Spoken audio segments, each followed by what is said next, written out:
생을 다해 갚아도 다하지 못하는 고마운 부모님의 은혜. 부처님 전에 소중한 가족연가의 극락왕생을 발언합니다.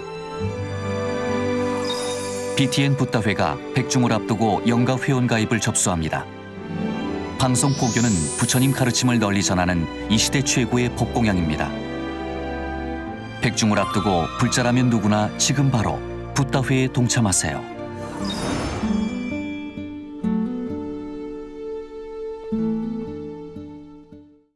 안녕하세요. 소중한 나 무한행복 광우스님입니다. 오늘은 여러분들께 관세음보살님의 소중한 가피 이야기 들려드릴까 합니다. 우리 한국의 역사에서 가장 슬픈 사건 중에 하나가 6.25 한국전쟁이 아닌가 생각이 됩니다. 6.25 한국전쟁에서 있었던 일입니다. 그 당시에 한 소년이 있었습니다. 이 소년이 17살이 되었을 때 국군에 이제 입대를 하게 됩니다. 사실 17살 나이는 진집 대상이 아니었다고 합니다. 하지만 중공군에 의해서 대대적으로 수많은 북한군과 중공군이 밀려 내려오면서 국군에서 심각할 정도로 인력이 부족한 탓에 나이가 어렸음에도 불구하고 징집을 당했다고 합니다. 급하게 징집을 당한 이 소년은 훈련도 제대로 받지 못하고 총 쏘는 것도 제대로 익히지 못한 채 가장 최전선에 투입을 하게 됩니다. 하지만 막강한 중공군의 인해 전술의 공세에 밀려서 우리 국군이 크게 패하게 됩니다. 그때 수많은 국군 장병들이 세상을 떠나게 되고 이 소년도 어쩔 수 없이 포로로 잡히게 되었습니다. 소년은 중공군의 포로가 되게 되었고 이 중공군은 이 수많은 포로들을 북한군에 넘기게 됩니다. 그래서 소년도 수많은 국군 포로들과 함께 북한군에 끌려가게 되었는데요.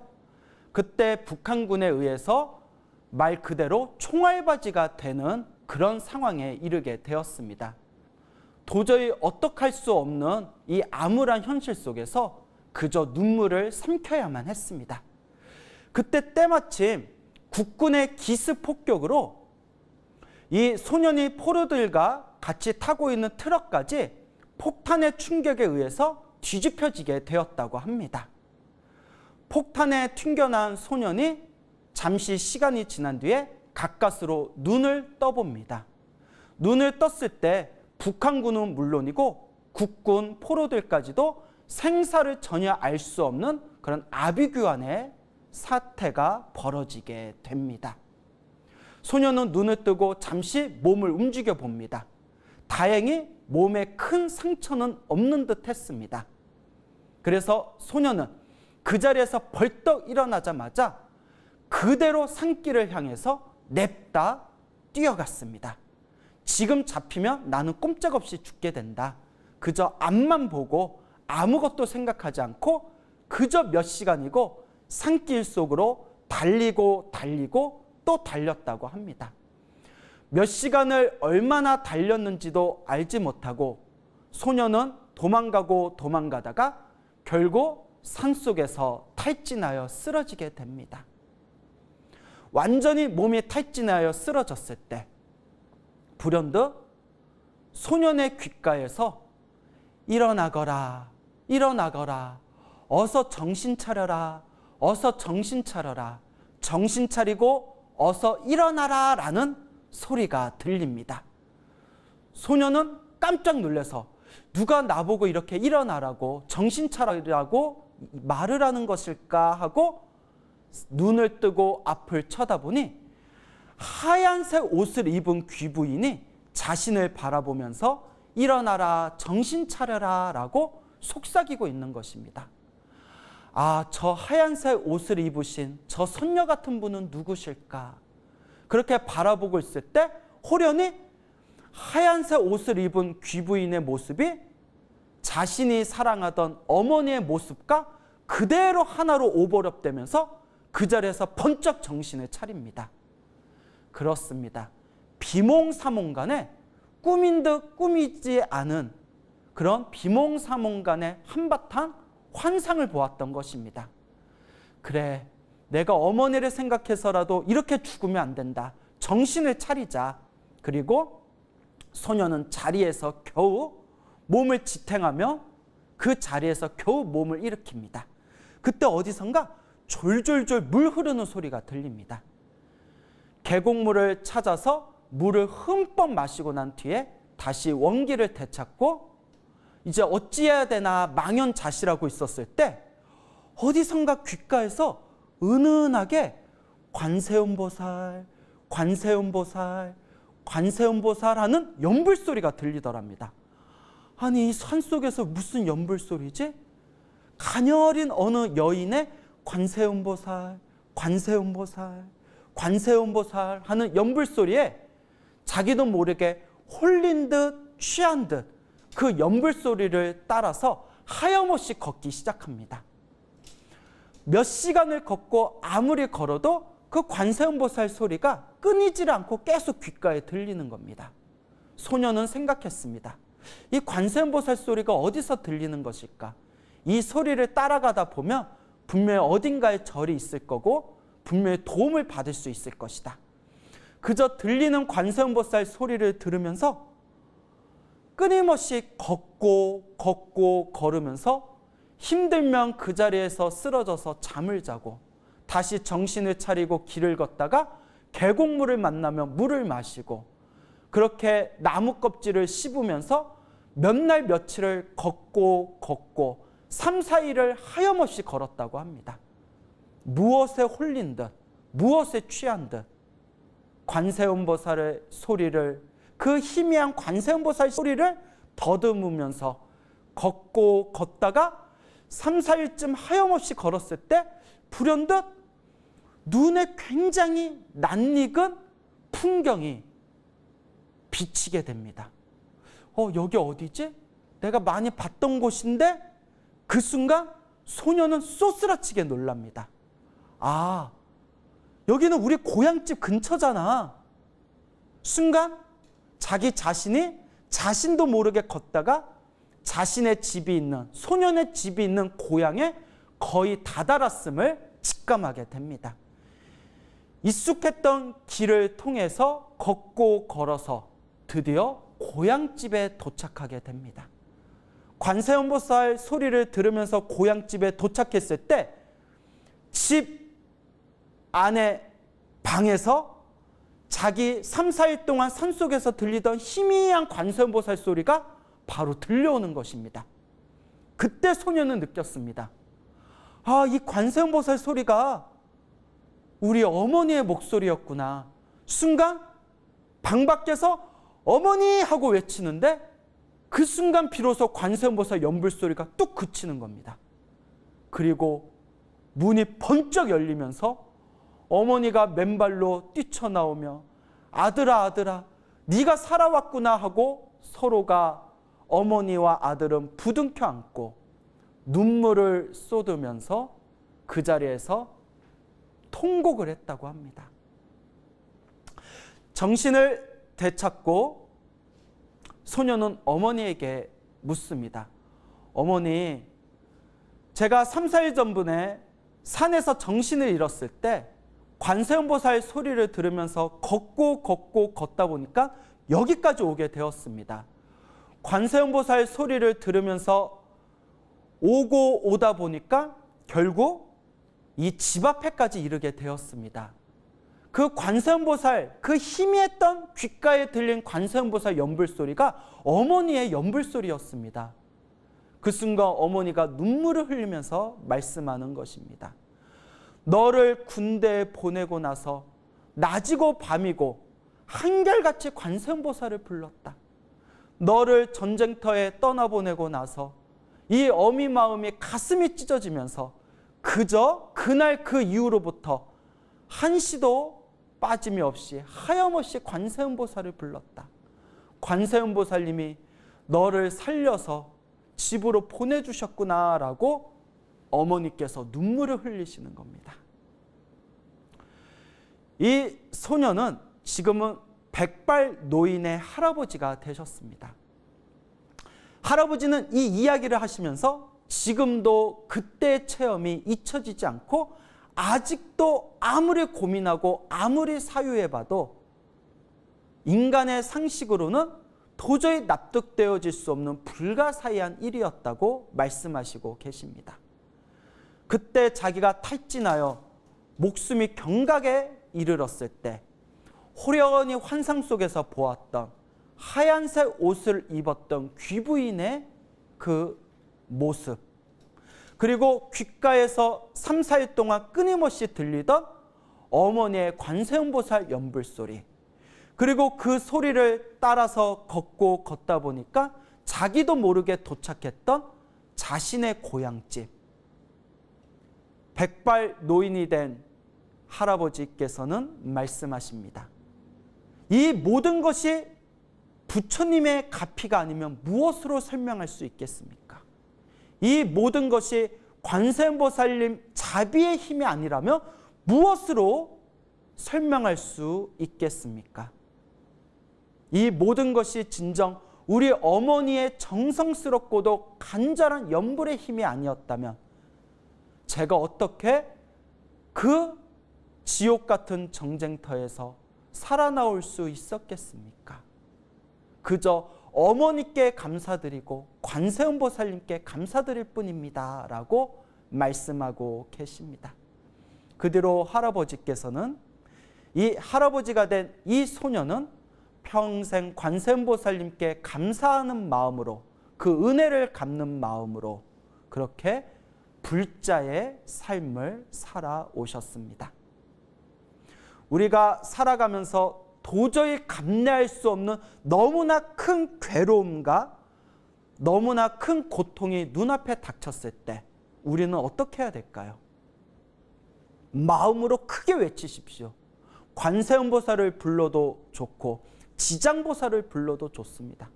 금강경을 독송해도 좋고 법화경을 사경해도 좋습니다.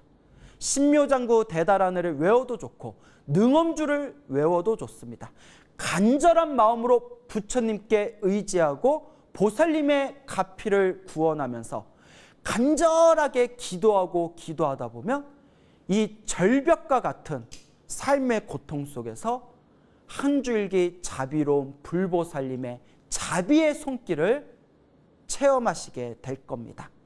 간절하게 정성스럽게 온 힘을 다해서 기도하신다면 반드시 불보살님의 가피가 여러분들을 평온의 길로 이끌어 줄 것입니다. 그게 바로 불보살님의 자비와 가피의 위력인 것입니다. 인간이 겪는 가장 참혹한 현장을 손꼽으라면 그 중에 하나가 바로 전쟁일 것입니다. 전쟁터에서 펼쳐지는 그 모든 사륙과 그 모든 괴로움과 그 모든 고통은 평범한 인간, 정상적인 인간이라면 참으로 감내하기 어려운 그런 고통의 현장일 것입니다. 이런 극심한 괴로움과 고통의 참혹한 현장 속에서도 관세음보살님의 가피는 꽃을 피우나 봅니다. 역시 한국전쟁에서 있었던 일입니다.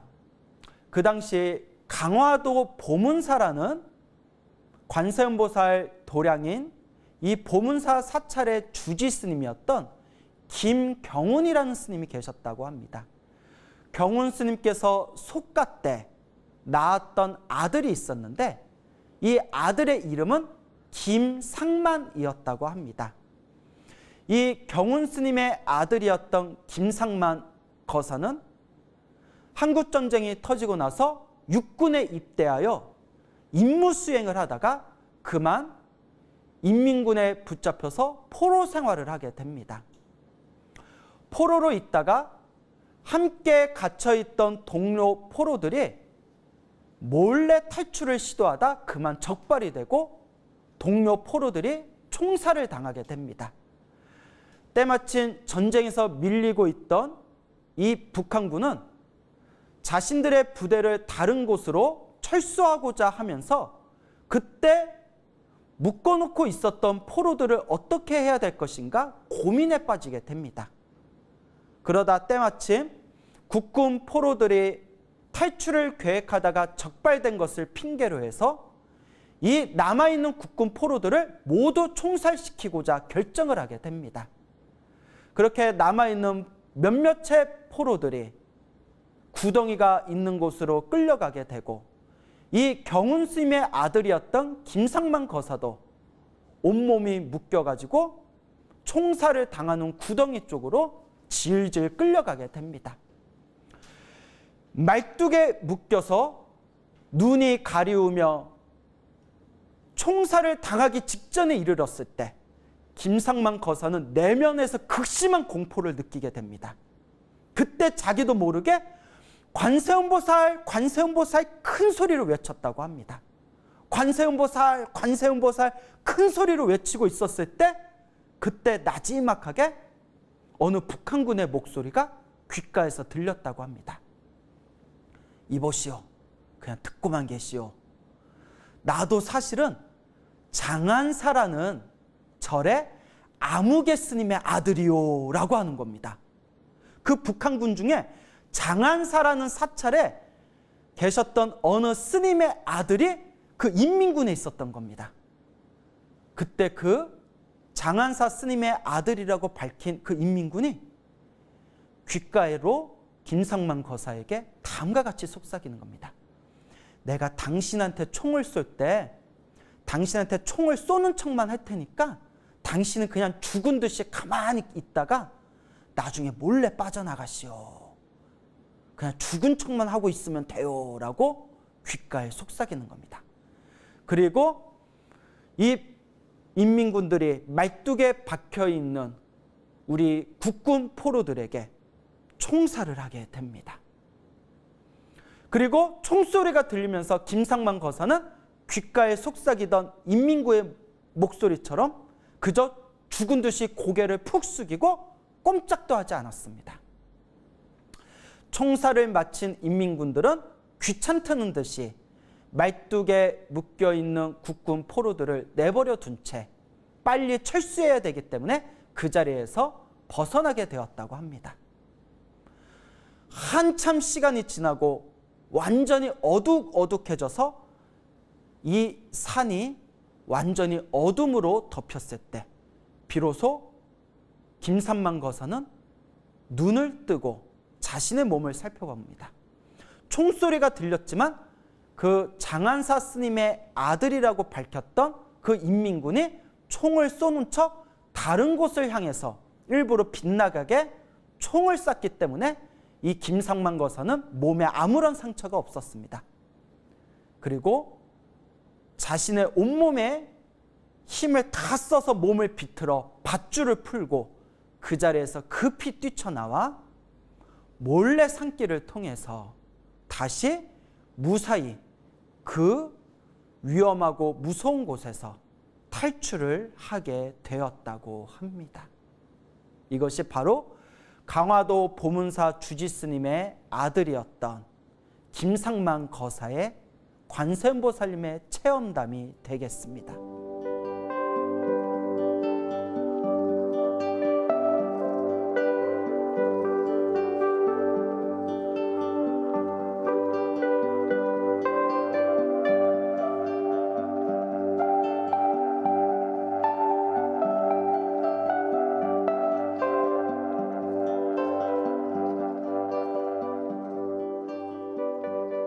비록 지금 관세음보살님의 놀라운 가피 이야기를 들려드렸지만 한편으로 지금 들려드린 이 이야기는 마음에 많은 씁쓸함을 남깁니다. 도대체 전생에 어떤 무서운 업보들이 있었기 때문에 강화도 보문사의 아들이었던 김상만 거사는 국군이 되었고 또 장안사라는 절의 아무개 스님의 아들은 북한군이 되어서 서로가 서로 원한도 없었는데 이번 생에 총뿌리를 서로 겨누면서 싸울 수밖에 없었단 말인가? 왜 이 세상에는 전쟁이라는 참혹한 사건들이 끊임없이 터져나올 수밖에 없단 말인가? 왜 우리 인간이란 존재는 서로 싸우고 짓밟고 빼앗지 않고서는 왜 살아갈 수 없단 말인가? 라는 씁쓸함을 남깁니다. 결코 이 세상에 전쟁이 일어나서는 안 됩니다. 물론 악한 존재가 우리나라를 침범했을 때 우리의 가족과 우리의 국민과 우리의 국토를 지키기 위해서 어쩔 수 없이 방위의 차원에서 전쟁을 벌이는 것까지 우리가 막을 수는 없습니다. 당연히 우리는 지켜야 할 우리의 가족과 정의가 있으니까요. 하지만 우리의 욕심과 탐욕에 의해서 절대 무의미한 전쟁을 일으켜서는 결코 안 됩니다. 여러분들도 들어보셨던 유명한 이야기가 있습니다. 전쟁은 노인들이 일으키고 죽는 것은 청년들이다. 무서운 이야기입니다. 노인들이 전쟁을 일으키고 나가서 싸워서 죽는 것은 결국 젊은이들입니다. 전쟁은 절대 일어나서는 안 됩니다. 모든 중생들이 관세음보살님과 같은 자비의 100분의 1, 1000분의 1, 만분의 1이만이라도 우리가 실천할 수 있다면 이 세상의 전쟁은 사라지고 모든 존재들이 평온하게 살아갈 수가 있을 겁니다. 하지만 우리 중생들의 업보가 너무 두껍고 우리 중생들의 탐욕과 성냄과 어리석음은 너무나 강하기 때문에 관세음보살님의 만분의 1만큼의 자비심도 우리는 실천하면서 살지를 못하고 있습니다. 이게 중생의 업보인가 봅니다. 그 업보를 닦아내고 그 중생들의 탐욕과 성냄과 어리석음을 소멸하고 관세음보살님의 자비심을 닮아가는 과정 하나하나가 바로 수행이고 정진인 것입니다.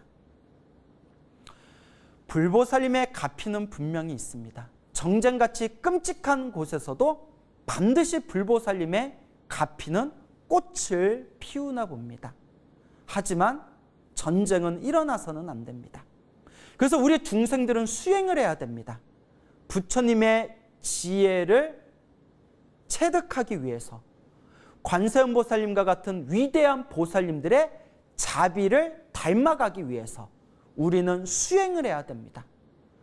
모든 중생들이 바르게 마음을 닦으면서 수행할 수 있을 때 비로소 이 세상은 극락으로 변해가게 될 것입니다.